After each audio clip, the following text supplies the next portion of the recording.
Hello and welcome to the channel, or welcome back if you are so inclined. In today's video, we've got a quick comparison between the Astro A50 and the Arctis Pro wireless. Both of these headsets retail, or the MSRP anyway, for around $300. You usually get them a bit cheaper than that now. But this is definitely a battle of the high end, so let's get into it.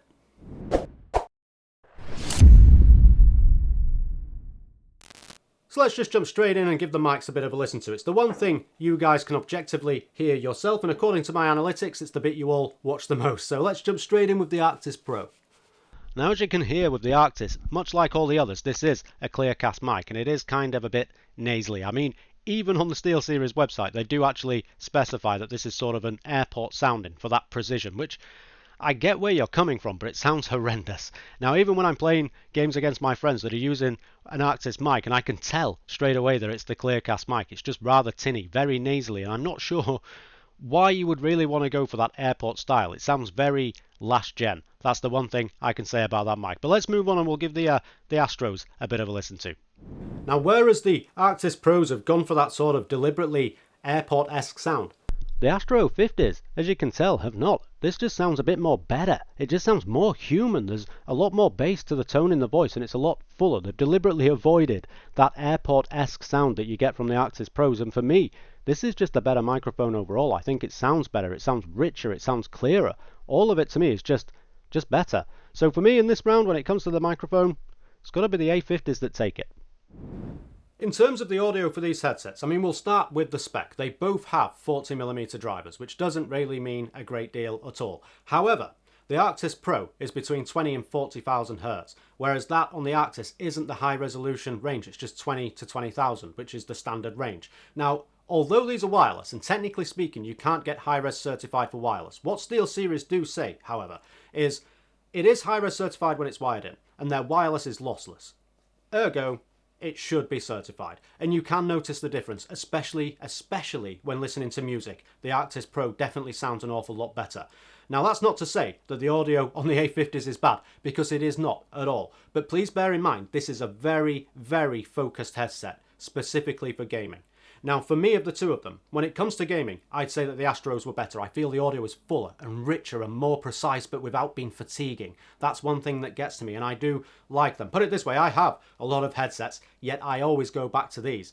And it's always difficult for me to make a comparison, because there's obviously an element of bias if this is the headset I tend to use. However, whilst using the Pros, while I was getting ready for this video, when it comes to listening to music and watching movies, these things are outstanding. Don't get me wrong, they're good for gaming. They're just a little bit too precise for me, a bit fatiguing. And in the EQ, I do have to add to the bass somewhat. But when listening to music, they were far, far superior to the A50s overall. And the same can be said for movies. Personally, for me, these are gaming headsets. So the gaming aspect should be the thing that we heavily weight to. So when it comes to audio, if you want that rich, robust gaming audio that just sounds perfect and is perfectly tuned for that, then I'd definitely say the A50s. They're definitely my choice for that.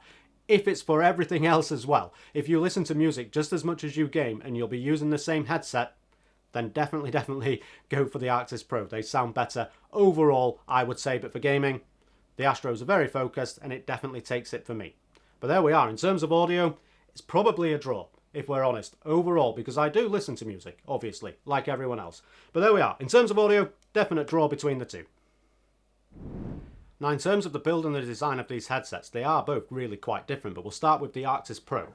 Now, this headset, like most on the Arctis range, the headband itself is just a solid piece of metal which runs across the top, and it is enveloped by this sort of elasticated material that sizes it to your head. They call it a ski goggle, but it's more of just a suspension-esque design. And the way that you resize this is simply undo the Velcro of the strap, size it to the size that you want, and clamp it back down again, nice and easy. If you do have a larger head, there is a strip of rubber on the inside, or the underside rather, of this aluminium headband. So should your head be so big that it does get to the point where it touches it, at least you know your scalp is not pressed against a bare piece of metal, which is all very lovely. Now, coming down from that, we have sort of a two-hinged design to connect the ear cups to the headband itself. Now, the hinge at the back is there simply to deal with that vertical orientation. So when you put the headset on, you don't change that, it'll just orientate itself to the shape of your skull, which is all very lovely. But the main hinge on this one is to deal with that horizontal movement. So if you are gaming and you have these round your neck for whatever reason, you can turn them in so you don't have the ear cups propping your neck up. However, it should be mentioned, given the ski goggle-esque design of this, it does sort of start to pull the ear cups into your larynx, which becomes rather uncomfortable. Now, the ear cups themselves are not very deep on these. They're about 3/4 of an inch thick, something along those lines, and there's no padding on the inside of the driver housing, which is quite irritating. If your ears do get on the inside, they will start to rub after a little while, which is rather annoying. On the left ear cup is where most of the action takes place for this headset. We've got at the top the mute switch, which is massively oversized and a completely different texture to any other part of the headset. So kudos to that SteelSeries. I very much like it, and you can't miss it. You just press it in and it'll lift out, it'll just undepress, and you'll have a little red stripe across the bottom, but you'll hear a beep in your ear, and you'll see a little red light coming through the pop filter at the end of the microphone, which is very, very lovely, and you just press it back in again to unmute yourself. And then we've got the volume wheel. Now, this is an infinity wheel, but it does have a second function. If you click in the wheel, you can then cycle through your game to chat mixer just using the volume rocker, which is very, very good, just nice on the fly, nice and quick. If you press it again, you can select through your preset EQ, so movie, music, gaming, things like that, or your own presets, as I said. And if you press it a third time, you can then choose between the device you're connecting to. So in this instance, it would be the PC or the PS5. All very lovely. Just beneath that, we've got the audio sharing port and the 3.5mm jack. Love that. Always a good thing to have on a headset. And then just underneath that, we've got the micro B charging, which I don't like micro USB charging, but these do come with a dock. And this does have a replaceable battery, so all very lovely. And we'll get onto that in literally one moment. And then we have the recessed microphone. Just nicely rolls back in, rolls back out, all nice and easy. If you just want to use these as a pair of headphones, at least it doesn't look overly gaudy with the microphone in front of your face. Now, over on the right ear cup, we've only got two buttons on this. We've got the power button and the Bluetooth pairing button. The way you tell the difference if this is on your head, the power button protrudes, it sticks out. The Bluetooth button intrudes, it sticks in, so you can't really miss it. And you can connect these to Bluetooth and wireless at the same time, which is very nice, so you can have your telephone coming through as well as the game audio. All very lovely, especially if you're cross-platform on games and you want to use Discord with your friends on PC and you're on console, you can. You can just connect them to your phone. The best bit about the right ear cup, however, if I take off this, which this plate, by the way, on both ear cups is very replaceable, and there's a massive plethora of designs out there for you to personalize your own headset. But most importantly for me, on the inside of the ear cup is the battery. And you can just take that battery out. Nice and easy. This headset comes with two of these batteries. The other just connects in to the dock and charges up in there while you're using this. And they both have around 10 hours battery life, which honestly, I get about 10 hours from either of them, regardless of the volume I'm gaming at. So that's very, very good. It is a well put together headset. It does feel kind of expensive, but there is a bit of plastic to it. But it's very, very nice and very comfortable. That takes us on to the A50s.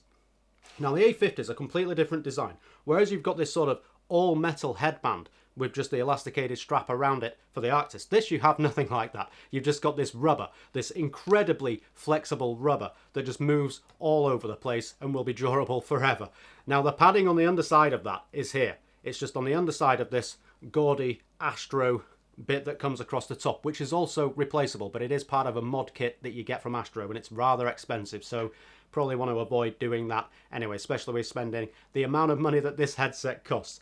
But coming down from the rubberized part of the headband, we have these two massive aluminium stacks, and these connect to the headband just via a friction mount. You just move it up and down on the arm. It has lines there to let you know where you are. However, there's no numbers to indicate, so you have to count the lines, which can become rather irritating. And that connects to these additional little rubber bits at the bottom that connect the ear cups.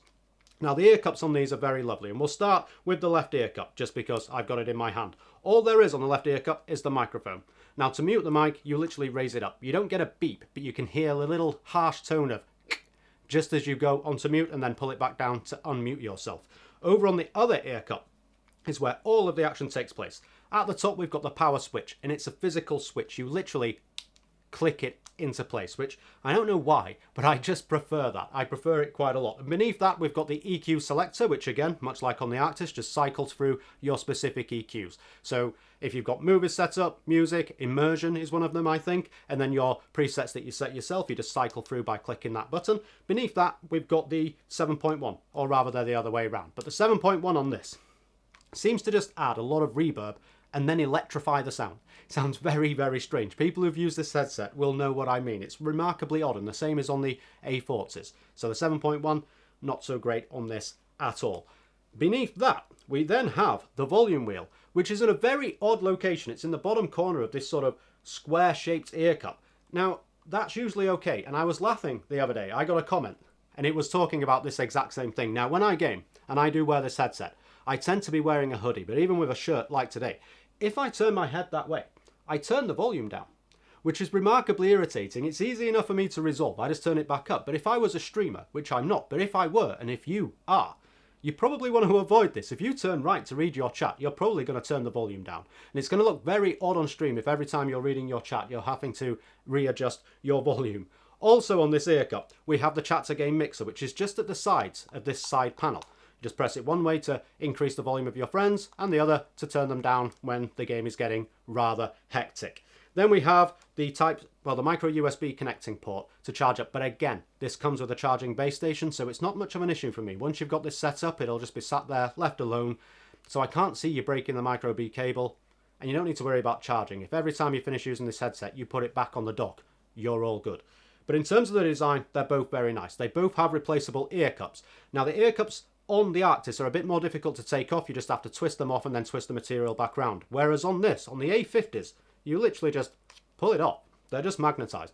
Now, you can't use the Gen 3s for this. The polarities of the magnets have changed suspiciously, so you can't just use your ear cups from your previous headset, even if they're in good condition, which is remarkably annoying. But there we are. The build of these, both of them, is very, very good. They're very, very different, and that's fine. But they're both equally well put together. So let's move on. So comfort. Comfort is a massive issue with a gaming headset. You can have the headset that sounds absolutely outstanding and amazing and is the best sounding headset in the world. But if it hurts your head whilst wearing it, that's just going to ruin the entire gaming experience for you. Now, normally, in terms of comfort, you tend to get a bit of a shoe-in. One headset is usually more comfortable than the other by quite some margin. Both of these headsets are very comfortable. That needs to be said. And the fact that I use these all the time has probably added an element of bias because the ear cushions will have started to adapt to my ears. However, I would still say that the Astros take it in terms of comfort.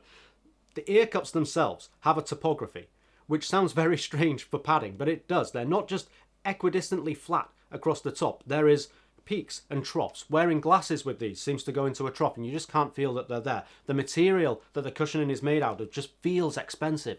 When you put these on, you know you've spent a lot of money on a headset. You can feel it in the first instance. The clamping force is around medium, which means there's not a great deal of weight going down on the top, which is all very, very good. I very much like this headset.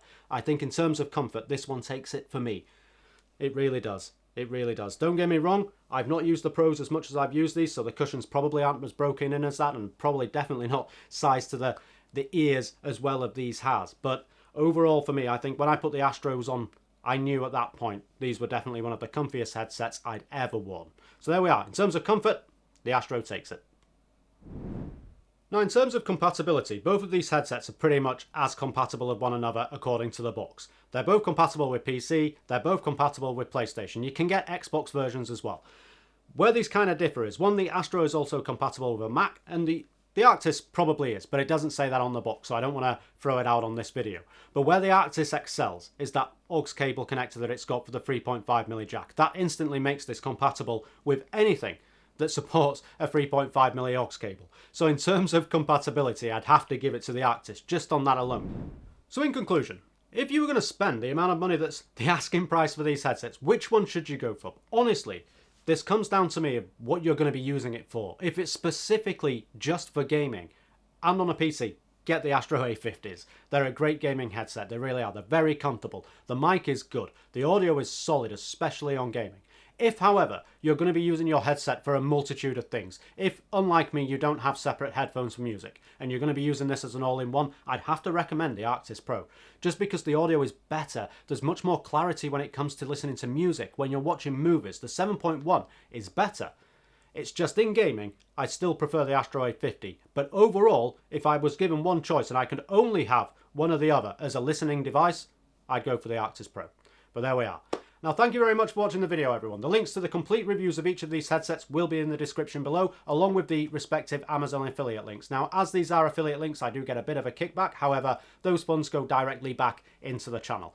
But if you did like the video, please do leave a thumbs up. If you new here and want to come back, please subscribe, and why not hit the notification bell? I never do that, by the way. I just wanted to throw that out there. But thank you very much for watching, everyone. I hope you have a wonderful morning, evening, noon, wherever you are in the world. Goodbye.